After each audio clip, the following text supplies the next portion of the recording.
this world today, there are many ways to fall from grace and to go astray. We should realize that in our lives we can make a change for a brighter day. Bismillah ar-Rahman ar-Rahim.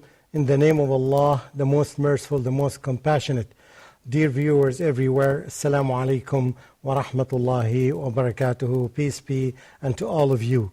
We're still continuing talking about the two options. Option number one, and the essence of it is obeying Almighty Allah, and the option number two, which is in reality disobedience to Almighty Allah. We need to understand these two options and keep themselves vivid and active and dominating in our brains as long as we live on this planet. And the reason for that is that we all the time need to do them.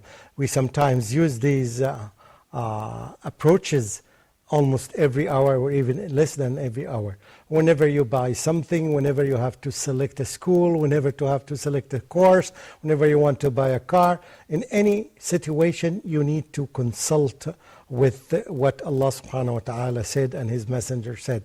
You need to ask people even if you don't know some knowledge.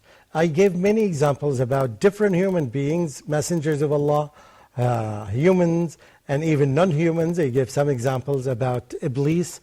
I gave some examples about men and women, old and young, girls and boys. And here's another example that happened and took place at the time of the Prophet ﷺ when he was alive. For us as Muslims, it doesn't make any difference whether the Prophet ﷺ is alive or is dead. As long as his sunnah, his sayings, his actions are recorded, well documented, and we have them with us, so we have to obey exactly what the Prophet ﷺ said, whether he's alive or not. This is not the factor as long as we have the evidence in our hand. This situation was in the Battle of Uhud. It's the second famous battle in the history of Islam, where the non-Muslims were attacking the Muslims, and this was an area very close to the mountain of Uhud. So the battle was like this. This is the line. Here is the army of the Muslims, and behind the army directly is the mountain of Uhud. And in front of them was their enemies. And here, as a tactic in this battle, the Prophet ﷺ commanded few archers. There were about approximately 50 archers. He asked them to stand on the mountain to protect the back of the Muslims.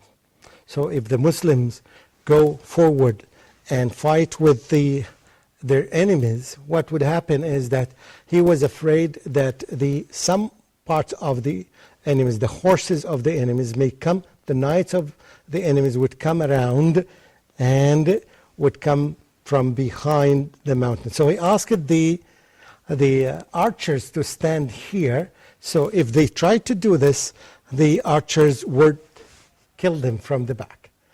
Now, in other words, he was trying to protect the Muslim army and he gave them very clear cut command.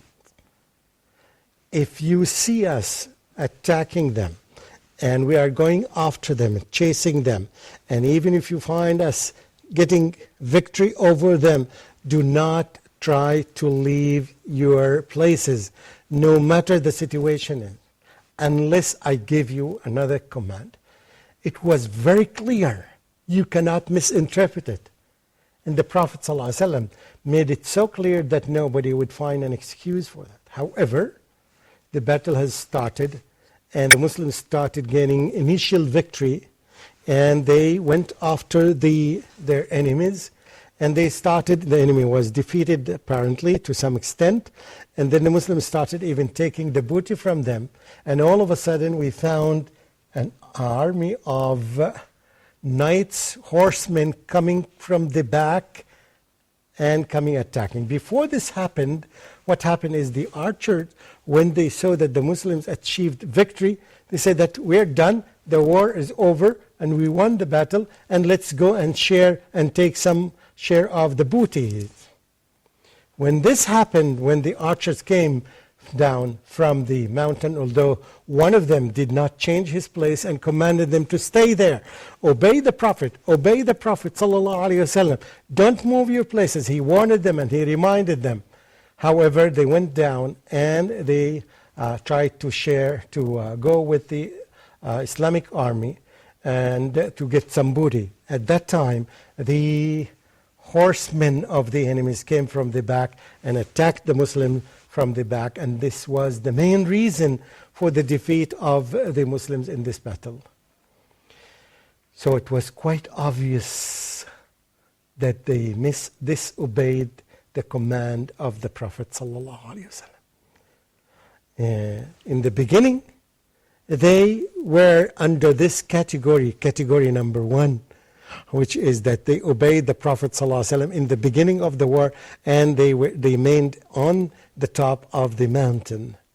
However, being affected by the situation and seeing the Muslims getting the booty from their enemies, and this made them change their mind. They misinterpreted the things because of the apparent events and the apparent scenes that were in front of them, and they went down.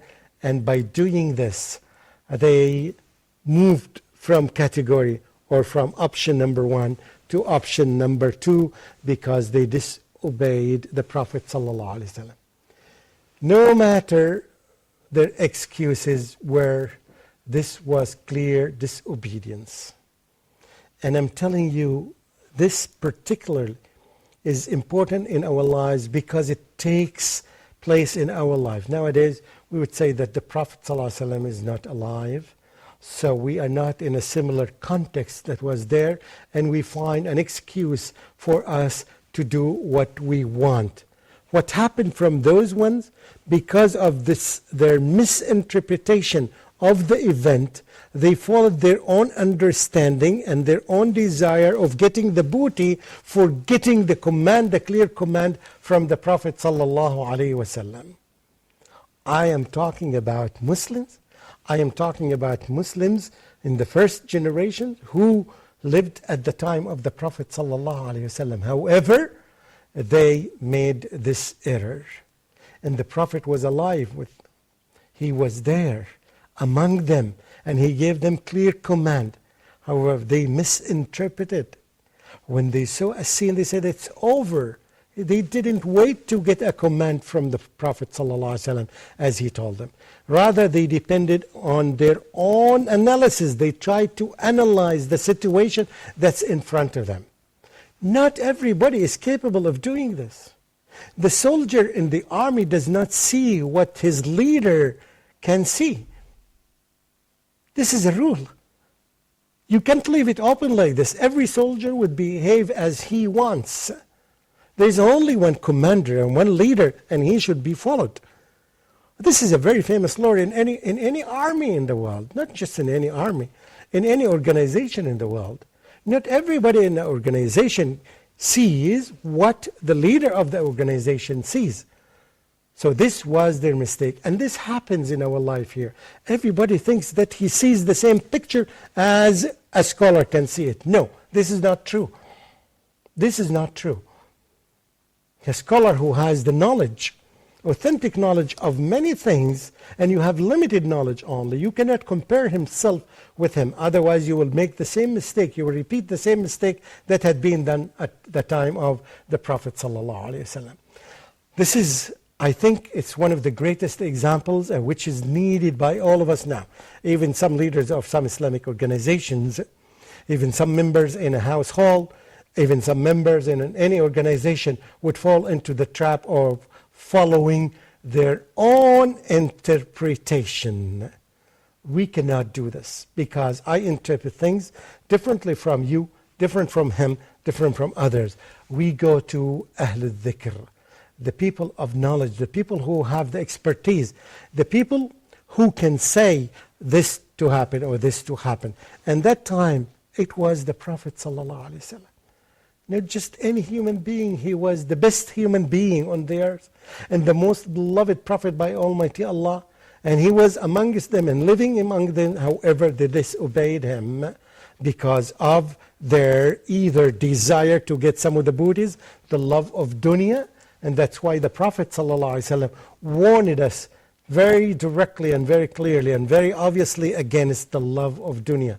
Because they were afraid to miss some of the interest that they may get, some of the booties that they may get, some of the gains, worldly gains. So they forgot about this and trying to find an excuse or a justification of the action that they did by saying that the war is over and the Muslims won. It's too early to decide, and it is not you to decide. We have to know your place and position.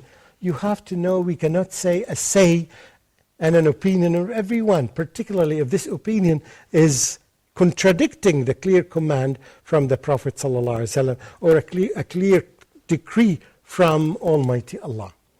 Again, this is another example which I really think that it's very good to discuss at our schools, with our children, with our friends, and we have to teach them the importance of obedience. Otherwise, if we misinterpret it, we may fall into this trap and move and make transition from option number 1 gradually to option number 2, which is the most dangerous one, which we Muslims, when we say La ilaha illallah, we promised him that we are going to follow him and his messenger. I hope and I ask Allah subhanahu wa ta'ala from the bottom of my heart to make us of those who keep away from these misinterpretations and these misconceptions.